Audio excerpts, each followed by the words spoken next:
Hi, I'm Layton, single mom to the most amazing 5-year-old boy who somehow got blessed with my stubbornness and his dad's charm-dangerous combination, if you ask me. Co-parenting with Marcus has been complicated. We split when Tyler was 2, and while we're civil now, his mother Diane is a whole different story. Friday afternoon, I pulled into the school pickup line, scrolling through texts from my bestie Natalie about our weekend plans. My custody agreement with Marcus gave me every weekend, which Diane never stopped complaining about. According to her, weekends should be family time, meaning her family, not mine. Layton, can I talk to you for a sec? Miss Jenkins, Tyler's teacher, approached my car window. Sure. Everything okay with Tyler? He's fine, but his grandmother was here earlier asking about pickup procedures. She seemed concerned about who's authorized to take him. My stomach dropped. I'm on the pickup list. I have primary custody. Of course. I just wanted to let you know. She seemed persistent. This wasn't the first time Diane had pulled this crap. Last month, she'd cornered Tyler's soccer coach claiming I was chronically late to games. Completely false. As Tyler bounded toward my car with his dinosaur backpack, his face lit up. Mommy, I made something for you. Can't wait to see it, buddy. I helped him buckle in, glancing around the parking lot, half expecting to see Diane's silver Lexus lurking somewhere. That evening, while Tyler built a pillow fort in the living room, I called Natalie. She's getting worse, Nat. Now she's questioning the school about pickup procedures. That woman is on a mission. Has Marcus said anything? He claims she's just being protective. Classic Marcus avoids conflict at all costs. You need to document everything. I don't trust her. What's she gonna do? I have legal custody. People like Diane don't care about legal. They make their own rules. I rolled my eyes. She's annoying but harmless. Remember when she told your neighbors you were having wild parties while Tyler was home? Okay, point taken. After hanging up, I helped Tyler with his bath and tucked him in with 3 bedtime stories, our Friday night tradition. Sunday afternoon came too quickly.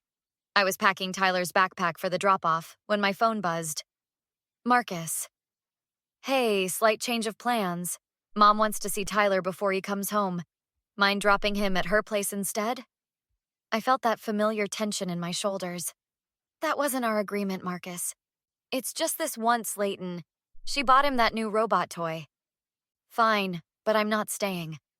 Tyler bounced in the back seat as we drove to Diane's McMansion in the nice part of town. I tried ignoring the knot in my stomach. Grandma has a surprise, Tyler squealed. That's nice, buddy.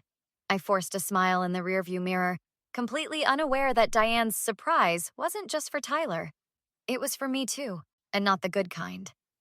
I pulled into Diane's circular driveway and barely had time to put the car in park before Tyler was unbuckling himself. Slow down, buddy. Wait for me. As we walked to the front door, 2 police cruisers suddenly pulled in behind my car, blocking me in. My heart dropped into my stomach. Ma'am, I need you to step away from the child. A stern-faced officer approached, hand resting on his belt. What? Why? This is my son. A second officer moved toward Tyler, who clutched my leg. What's happening, Mommy? We received a report of an attempted parental kidnapping at this address. My mouth fell open as Diane appeared in the doorway, her face a perfect mask of concern. Oh, thank goodness you're here, officers. I was so worried. Diane, what the hell are you doing? Ma'am, please watch your language around the minor, the first officer warned. I have custody of my son. This is my weekend with him. The officer pulled out a notepad. I'm Officer Rodriguez. We need to sort this out. Do you have documentation of your custody arrangement? In my phone. But Diane knows damn well I have custody. She's Marcus's mother, my ex.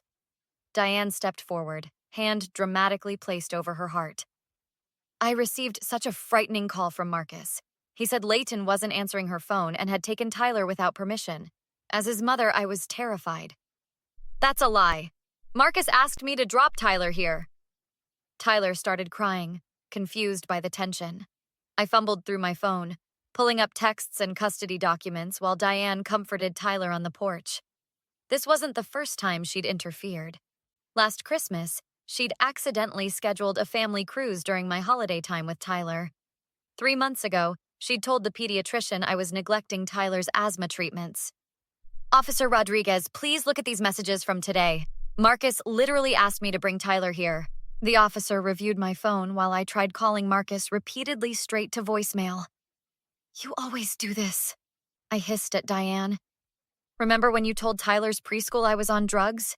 Or when you called my apartment manager claiming I was running a daycare against lease rules?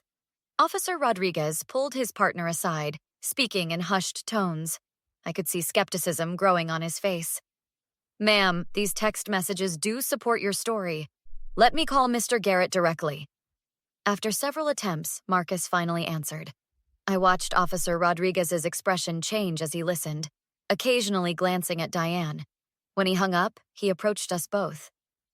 Mrs. Garrett, your son confirms Miss Walsh has legitimate custody today. He says there's been a misunderstanding. Diane's face tightened. Well, he didn't tell me that. I was just concerned for my grandson. Concerned enough to file a false police report? I snapped. Mrs. Garrett, filing false reports is a serious offense. We'll need to follow up on this. As the officers prepared to leave, Diane leaned toward me, whispering, This isn't over. Tyler belongs with his father and me, not with you. That's when it hit me. This wasn't a misunderstanding. This was Diane's first move in a plan to take Tyler from me permanently. I strapped a still sniffling Tyler into his car seat, my hands shaking with anger and fear. It's okay, buddy. Just a mix-up. But it wasn't okay. Not even close. As I drove away, I made a promise to myself. Diane wasn't going to win this fight. Not now. Not ever. The moment I got Tyler safely home, I called Natalie and poured out everything that happened. She did what? That psycho called the cops on you? For picking up your own kid? I need help, Nat. This is way beyond normal mother-in-law drama. I'm coming over. Don't worry about dinner. I'll bring Thai food. After putting Tyler to bed, Natalie and I spread documents across my kitchen table, custody papers, text messages, and a journal I'd started keeping of every weird encounter with Diane. We need more than just your word against hers, Natalie said, typing furiously on her laptop.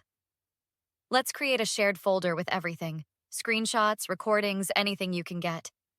I've got the police incident report number. Officer Rodriguez gave me his card too.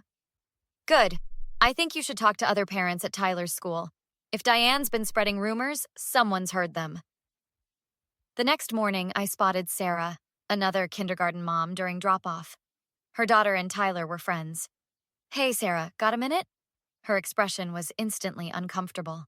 Oh, hi, Leighton. Is everything okay? You seem weird. It's nothing, just... Tyler's grandmother cornered me at the PTA meeting last week, asking all these questions about you. My blood ran cold. What kind of questions? If I'd ever seen you drinking at school events? If Tyler ever mentioned being left alone? If he ever seemed hungry or neglected? It was bizarre. And what did you tell her? That she was way out of line. Look, I don't know what's going on, but it felt like she was fishing for dirt on you. She tried the same thing with Jessica and Mike, too. That afternoon, I drove straight to Marcus's apartment. When he opened the door, his guilty expression told me everything. We need to talk about your mother. Leighton, I'm sorry about the police thing. Mom told me she was just going to ask you some questions when you dropped off Tyler. Bull. She's been interrogating parents at Tyler's school, making up lies about me. This is a campaign, Marcus. He collapsed onto his couch. She's been telling me things, too. That you leave Tyler alone to go on dates. That your apartment is unsafe. And you believed her? I didn't want to, but she kept saying it, showing me proof. Pictures of your place looking messy when she dropped Tyler off once. One time, when we were making a fort. After leaving Marcus's place, I called my cousin who works at a law firm. Following her advice, I arranged to meet Diane at a coffee shop to discuss the situation, with my phone recording in my purse. I appreciate you meeting me, Diane. Let's be clear. I'm only here because Marcus insisted. Why are you doing this? The police? The rumors at school? Her perfect mask slipped. Because you're not fit to be Tyler's mother. Marcus should have full custody, and I'm going to make sure that happens. Even if you have to lie? Whatever it takes. Nobody will believe you anyway. The struggling single mom with the cramped apartment versus our families standing in this community. I just smiled and touched my purse. The next week was a blur of gathering statements. Sarah and 2 other parents provided written accounts of Diane's questioning. Tyler's teacher confirmed the unauthorized pickup inquiries. Even Marcus's sister Ashley admitted Diane had been on a mission regarding me. When my lawyer reviewed everything, she couldn't hide her smile. This is exactly what we need. The recording alone proves malicious intent. The courthouse hallway stretched before me as I clutched my evidence folder. Marcus was already there, pacing. You actually showed up. I've read everything. I had no idea how far Mom had gone. I'm testifying against her today. Inside, Diane sat with her attorney, her confident expression faltering when she saw Marcus on my side. My lawyer presented everything methodically. The recording, statements from school parents, Officer Rodriguez's testimony, and 2 years of documented incidents. When Marcus took the stand, Diane's lawyer seemed shocked. Mr. Garrett, has your mother expressed concerns about your ex-wife's parenting? She's done more than express concerns. She's fabricated them. Leighton is an excellent mother. Why are you testifying against your own mother? Because my son deserves better than this toxic situation. Diane stood abruptly. You ungrateful.